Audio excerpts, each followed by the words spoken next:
وَنُنَزِّلُ مِنَ الْقُرْآنِ مَا هُوَ شِفَاءٌ وَرَحْمَةٌ لِّلْمُؤْمِنِينَ وَلَا يَزِيدُ الظَّالِمِينَ إِلَّا خَسَارًا۔ بسم اللہ الرحمن الرحیم۔ ناظرین، آپ کو ایک بار پھر آپ خوش آمدید کہتے ہیں القمر ٹی وی کے پروگرام جادو جنات میں۔ تو آج ہمارے ساتھ ایک بار پھر موجود ہیں روحانی معالج حافظ عرفان محمدی صاحب، جو کہ بہت ہی بہترین انداز سے سوالوں کے جواب بھی دیتے ہیں، روحانی معالج ہے، علاج کرتے ہیں۔ تو ناظرین، جس طرح کہ آج ہر گھر کے اندر یہ بچے موجود ہیں اور والدین کی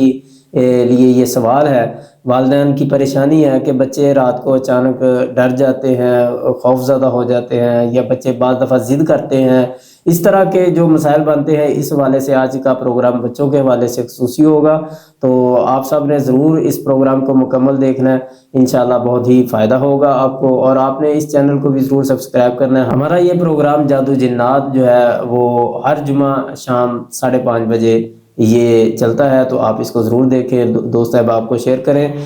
تو سب سے پہلے آپ سب، آپ کا بہت شکریہ کہ آپ نے ایک بار پھر ہمیں وقت دیا اپنا قیمتی، تو اللہ آپ کو جزائے خیر دے۔ اب سب سے پہلا سوال یہ ہے جو کہ اکثر والدین پوچھتے ہیں کہ بچوں میں بلا وجہ ڈر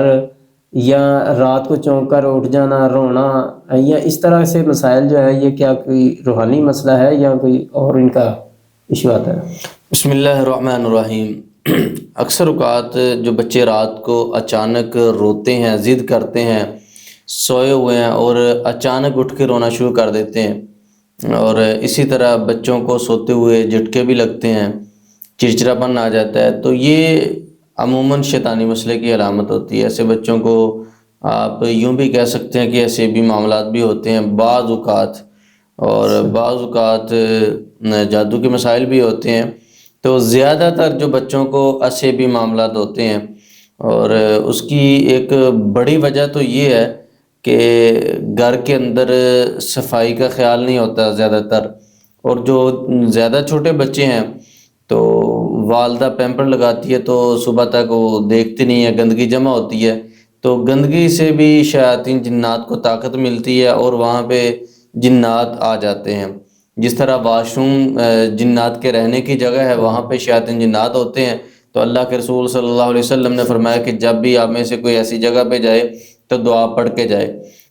تو اسی طرح جب آپ کسی عورت نے بچے کو پیمپر لگایا تو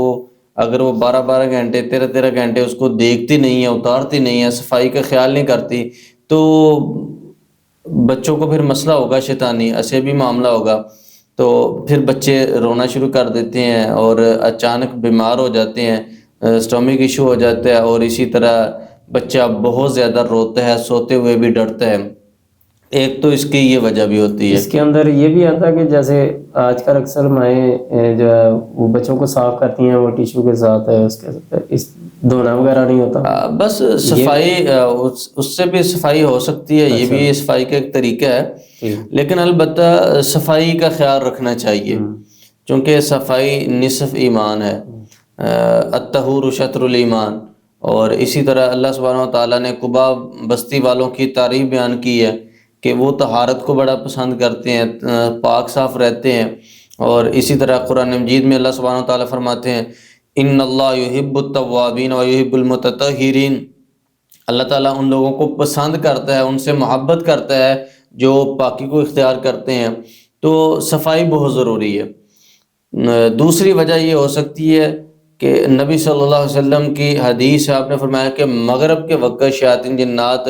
اپنے لشکروں کے ساتھ نکلتے ہیں، اور آپ نے فرمایا کہ ایسے گھروں میں داخل ہو جاتے ہیں جن کے دروازے کھلے ہوتے ہیں، اور پھر ان کے ساتھ کھانے میں شریک ہوتے ہیں۔ اگر فیملی کھانا کھانے سے پہلے اللہ کا نام نہیں لیتی، بسم اللہ نہیں پڑھتی،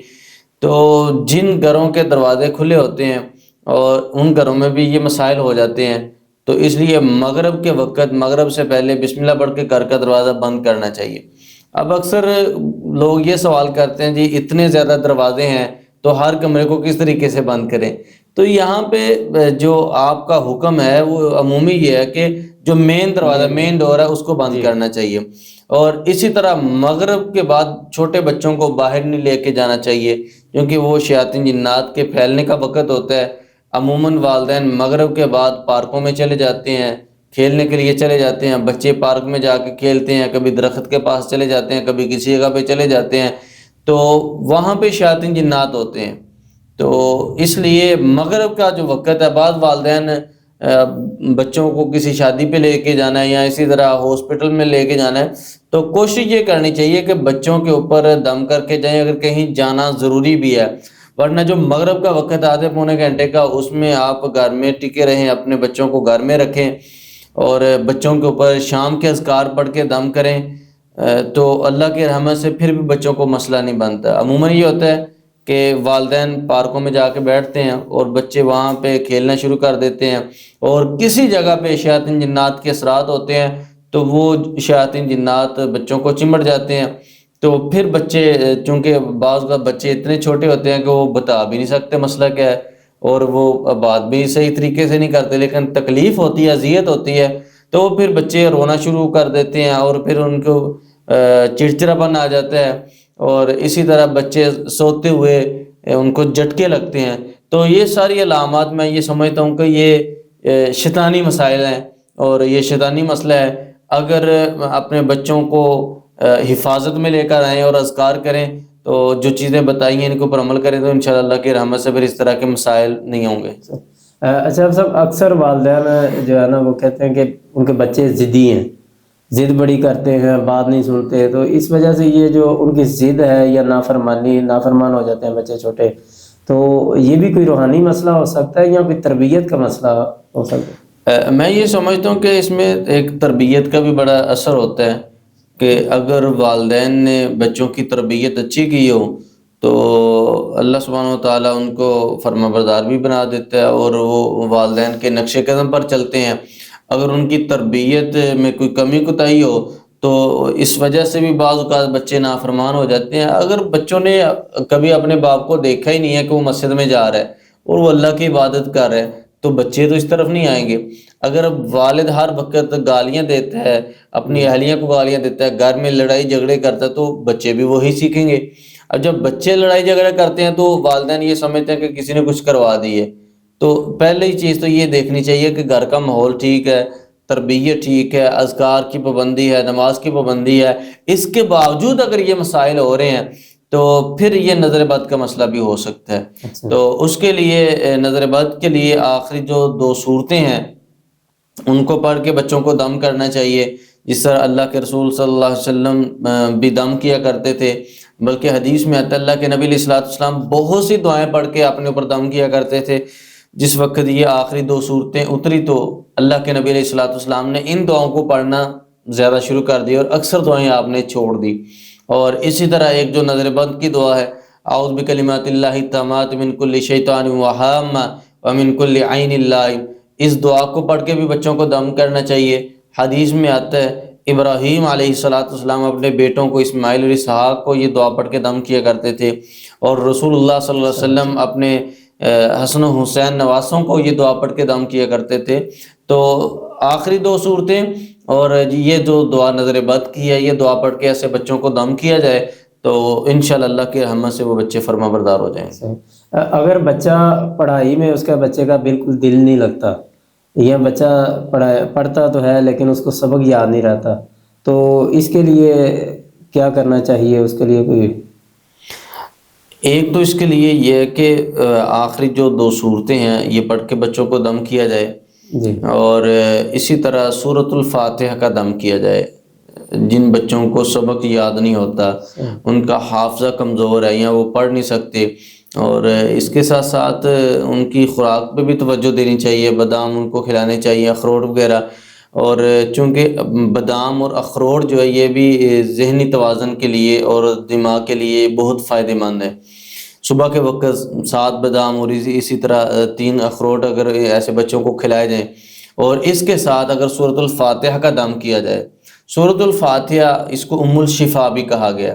اور ام القرآن بھی کہا گیا ہے، اور سورۃ الفاتحہ میں شفا ہی شفا ہے، یہ تو حدیث میں آتا ہے، اللہ کے نبی صلی اللہ علیہ وسلم کے ایک صحابی نے ایک ایسے شخص کو سورۃ الفاتحہ پڑھ کے دم کیا جو بالکل مجنون تھا، پاگل تھا، جس کا دماغ، ایک تو وہ بچہ ہے کہ جس کو سبق نہیں یاد ہوتا، جو ذہنی کمزور ہے اور وہ یاد کرتا بھی ہے تو بھول جاتا ہے، یا اس کا پڑھنے کو دل نہیں کرتا، تو میں یہ سمجھتا ہوں کہ یہ کوئی اتنی بڑی بات نہیں ہے۔ سورۃ الفاتحہ پڑھ کے 7 مرتبہ دم کریں صبح شام، بلکہ فجر کے بعد 41 مرتبہ والدین کو چاہیے کہ پانی کے اوپر سورۃ الفاتحہ پڑھ کے دم کریں، اور ایسے بچوں کو 21 دن تک یہ دم والا پانی پلائیں، تو انشاءاللہ اللہ سبحانہ وتعالیٰ ان کا دماغ بھی کھول دے گا اور ان کو سبق بھی یاد ہوگا، اور جو یاد کرے گا وہ بھی یاد ہوگا، اور اسی طرح جو یاد کرے گا وہ بھولے گا بھی نہیں۔ سورۃ الفاتحہ میں اللہ نے بڑی شفا رکھی ہے۔ فاتحہ کے پڑھنے کی کوئی تعداد یا دیکھیں سورۃ الفاتحہ شفا ہے، اور اس کی تعداد، ایک تو وہ صحیح بخاری کی جو حدیث آتی ہے کہ ایک صحابی ابو سعید خدری رضی اللہ تعالیٰ نے 7 مرتبہ سورۃ الفاتحہ پڑھ کے دم کیے تو اللہ تعالیٰ نے اس شخص کو شفا دے دی۔ تو صبح شام 7 مرتبہ سورۃ الفاتحہ پڑھ کے دم کریں، ایسے بچوں کو والدین خود دم کریں، اور اسی طرح جو میں آپ مجرب بتانے لگا ہوں، جو ہم لوگوں کو بتاتے ہیں، اس کا بہت زیادہ فائدہ ہوتا ہے، یہ مجرب عمل ہے۔ فجر کی نماز پڑھ کے والدین میں سے کوئی ایک پانی کے اوپر دم کرے، اور اگر زمزم ہو تو کیا بات ہے، نہیں تو عام پانی کے اوپر دم کر لیں، سورۃ الفاتحہ 41 مرتبہ پڑھیں، تو وہی دم والا پانی بچے کو پلائیں، اور یہ عمل 21 دن تک مسلسل کریں۔ انشاءاللہ اللہ کی رحمت سے جتنا بھی کم ذہن بچہ ہوگا اللہ اس کا دماغ کھول دے گا اور اس کا حافظہ بھی ٹھیک ہو جائے گا۔ یہ جو آپ نے 41 بار سورۃ فاتحہ پڑھنے کا کہا ہے، وہ روزانہ پڑھ کے تو اس کو پانی کو دم کرنا ہے، یا ایک مرتبہ دم کر لیا تو 21 دن چلا لے؟ نہیں، روزانہ دم کریں۔ اچھا، روزانہ اگر دم کرتے ہیں تو یہ زیادہ سے زیادہ 10 منٹ لگتے ہیں، تو کوئی اتنا وقت نہیں لگتا، ہر روز دم کرنا چاہیے۔ صحیح۔ تو آپ سب والدین بچوں کی حفاظت، ذہنی سکون کے لیے یا بچوں کی بہتر تربیت کے لیے، ان کے لیے کوئی ایسا نسخہ، کوئی ایسا عمل بتا دیں کہ جس وجہ سے بچے جو ہے نا، یعنی بچوں کے والدین ایک ایسی عادت بنا لیں کہ بچوں کی تربیت بہتر ہو سکے اور بچے سکون سے زندگی گزار سکیں۔ میں یہ سمجھتا ہوں کہ والدین کو چاہیے کہ اگر وہ یہ چاہتے ہیں کہ ان کے بچے حفاظت میں رہیں، شیاطین کے شر سے محفوظ رہیں، فتنوں سے محفوظ رہیں، تو والدین کو یہ چاہیے کہ والدین صبح شام کے اذکار کر کے اپنے بچوں کو دم کریں۔ اور اگر بچے قریب نہیں ہیں، بچے کہیں جاب کر رہے ہیں، کہیں اسٹڈی کر رہے ہیں، صبح کا وقت ہے، بچے پاس نہیں ہیں، اسکول جانا ہوتا ہے، اکیڈمیز جانا ہوتا ہے، کالج یونیورسٹی میں جانا ہوتا ہے، اور اسی طرح شام کے وقت میں بھی بچے قریب نہیں ہیں، تو والدین کو یہ چاہیے کہ جب بھی وہ صبح شام کے اذکار کریں تو اپنے بچوں کا ذہن میں رکھیں، اور امیجینیشن میں ان کا تصور کر کے ان کے اوپر بھی دم کر دیں، اور اسی طرح صبح شام بچوں کو گھر میں یہ ماحول بنائیں کہ بچوں کو قرآن کا ترجمہ سکھائیں، سورۃ الفاتحہ، آیت الکرسی، اور اسی طرح صبح شام جو چھوٹے بچے ہیں ان کے اوپر بھی سورۃ الفاتحہ، اور اسی طرح آیت الکرسی، سورۃ البقرہ کی آخری 2 آیات اور آخری 3 صورتیں، یہ صبح شام 3 مرتبہ پڑھ کے یہ دم بچوں کو کریں۔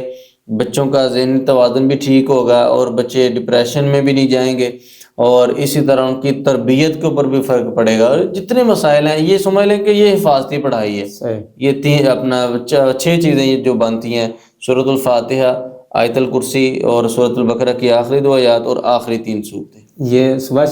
شام 3 بار پڑھ کے بچوں کو صبح فجر کے بعد اور مغرب سے پہلے شام۔ صحیح۔ اچھا، اب سب کچھ بچے جو ہیں ایسے ہوتے ہیں کہ ان کو اکثر وہ ان کی بیماری کے اندر رہتے ہیں، شروع سے لے کے ایک بیماری ختم ہوتی ہے دوسری بیماری لگ جائے، مثلا کسی کو موشن لگے ہیں، اس کے بعد بخار ہے، زکام، یعنی سلسلہ کوئی نہ کوئی بچہ سرکل میں رہتا ہے، چھوٹے بچے، تو اس کا بھی کوئی روحانی اثر ہو سکتا ہے؟ عموماً جو میرے تجربے میں یہ چیز آئی ہے کہ اکثر ایسے بچوں کو والدہ سے اثر ہوتا ہے، یعنی والدہ کو مسئلہ پہلے جادو کا، انہوں نے اپنا علاج نہیں کروایا، کہیں ان کو علم نہیں ہے، تو آگے وہ بچے متاثر ہو جاتے ہیں، اور پھر بچے آئے روز بیمار رہتے ہیں، کبھی موشن لگے ہیں، کبھی معدہ نہیں ٹھیک، کبھی کوئی بیماری، ہاسپٹل کے چکر ہر روز کاٹتے رہتے ہیں۔ تو والدہ کو چاہیے کہ وہ اپنا بھی روحانی چیک اپ کروائے اور بچے کو بھی چیک کروائے۔ اکثر جب والدین ہمارے پاس آتے ہیں تو کہتے ہیں جی قاری صاحب یہ بچے کا مسئلہ ہے، تو ہم جب چیک کرتے ہیں تو ہم کہتے ہیں کہ بچے کا مسئلہ نہیں، والدہ کا مسئلہ ہے، یہ والدہ کو مسئلہ ہے، تو والدہ کا ہی علاج کریں گے، بچہ خود بخود ٹھیک ہو جائے گا۔ بچے کو صرف ہم دم والا پانی دیتے ہیں اور رقیہ